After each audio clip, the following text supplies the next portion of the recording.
hello everybody. This is Angie the Coder, and I'm coming to you today, June 22nd, 2018, with yet another Free Tool Friday. I hope you're enjoying these. I like free, and I like Fridays, as I've already said, and today's free tool will be something that I'm hoping I can go through pretty quickly for you, and it's all about Incident to billing. So, this tool is available on the Palmetto GBA website and also on the, I think it's pronounced Novitas or Novitas website. Even if those aren't your MAC carriers, those are not your Medicare carriers, you can go out and use this tool for free. It works for you whether they're your Medicare carrier or not. So let's get started. We're going to go to Palmetto just because that happens to be the one that I have saved as a bookmark, and I'm going to put the link below in the description below the video for you, so that all you have to do if you like this tool is click on that link, go to it, save it in your bookmarks, and then you don't have to worry about how to find it. So let's get going. Alright, so here we are on the Incident to Self-Service tool. And basically what this tool will do is it will walk you through whether a scenario can be billed as incident to or not. And if, most of you probably know already, incident to is when somebody like a PA or a nurse practitioner is seeing the patient, but they're actually billing under the supervising physician's NPI number and getting paid at 100% the Medicare fee schedule instead of billing under their own NPI number and getting paid, I think it's 85% is what they get paid when they bill under their own number. But there are certain rules. You can see why it'd be advantageous to bill in incident to whenever possible because you get more reimbursement. But there are certain rules, and this tool walks you through to make sure that you know whether you're following the rules correctly or not. So basically, it's just a little decision tree, and you answer the questions yes or no, and then it tells you when you can bill incident to and when you can't. So let's just start with the little decision tree. Let's pretend for a second that the patient has come in and it's a new patient and they're seeing the PA today. They've never seen the PA and they're a new patient. The question is the patient new, or is this a new patient being seen by someone other than the billing provider? Okay, the billing provider in this case would be, say, Dr. Smith. The PA, we're going to call her PA Jones. And so, the patient is new and they have not, and they're being seen by someone other. So they're seeing the the PA, and they're a new patient. So we're going to answer yes to this question, and it's going to tell us, right quickly, it's going to say, Incident to rules do not apply, and it'll tell you why. So it will tell you that the PA should not be billing under the physician's number when seeing a new patient. So we're going to reset this. So that's solved, that problem solved right there. Now we know that they should not be billing, they should be billing under the PA's number, not the MD's number. So if you reset, we're going to start over again. So we have another patient that's coming in. Now this patient is an established patient of Dr. Jones, who is seeing, of Dr. Smith, and she is seeing I'm going to get this crap straight, I promise you. So it's an established patient who normally sees Dr. Smith, but she's going to see the PA Jones today. So is this a new patient? No. Seen by someone other than the billing provider? No.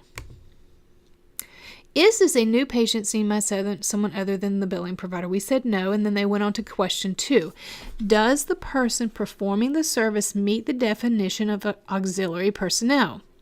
And so you would read this and you would determine if they did. In our case, yes, our PA does meet that criteria, so we're going to say yes. Then you go on to the next question.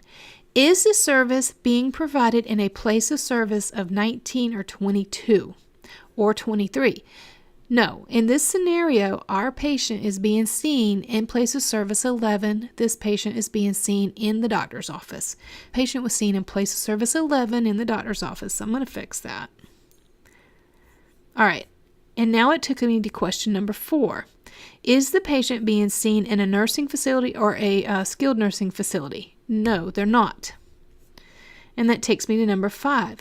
Is the auxiliary personnel, who happens to be the PA, are they performing the services outside the office setting, like in the patient's home or in another institution? No, they're not. They're doing it in the doctor's office. Is the patient being seen for a new problem? No. The patient is coming in to see the PA for follow-up of hypertension that she's already being treated for by Dr. Smith. Is the billing provider whose name the MPI is using to bill, that will be Dr. Smith, is that person in the office or suite at the time of the service? Yes, he was. Does the medical record indicate that the patient was initially seen by Dr. Smith, the billing provider, or a provider in the group? Yes, the patient was initially seen by Dr. Smith. Does documentation support that there has been a direct personal professional service furnished by the physician or the physician in the group to initiate the course of treatment? Yes, it was. Do you see how this is going, folks? Does documentation for the service billed include a legible signature by the billing provider? That will be Dr. Smith. The provider providing direct supervision and whose individual MPI number is being used for the billing?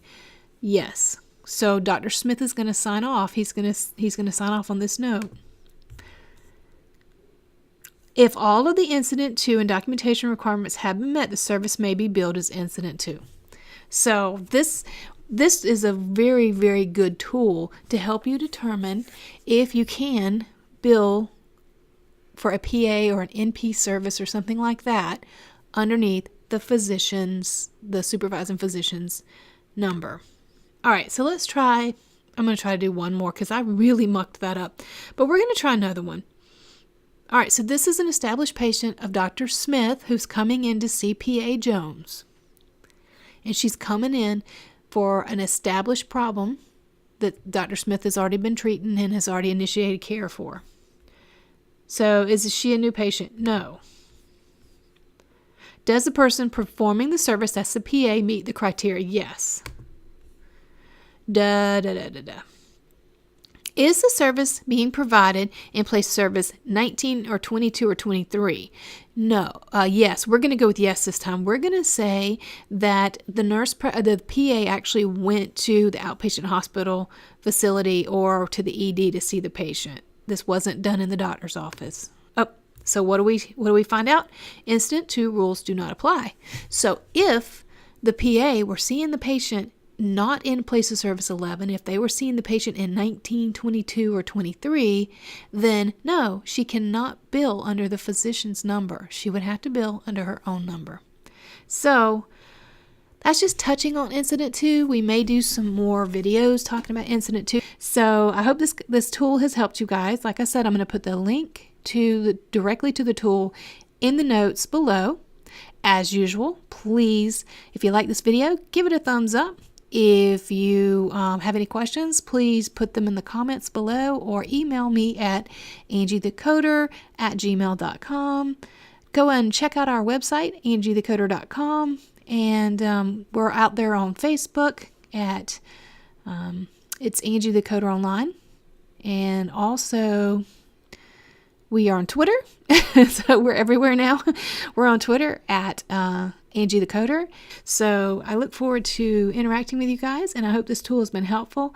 If you're like me, you like the free stuff, and here's another fun free tool. You guys have a great Friday, and we'll see you for our next Free Tool Friday. Thank you.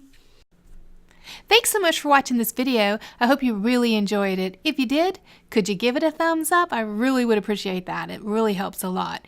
And if you really, really liked it, could you please think about subscribing to the channel? Because, you know, if I don't have subscribers, I'm just sort of sitting here talking to myself. And well, we don't want that now, do we?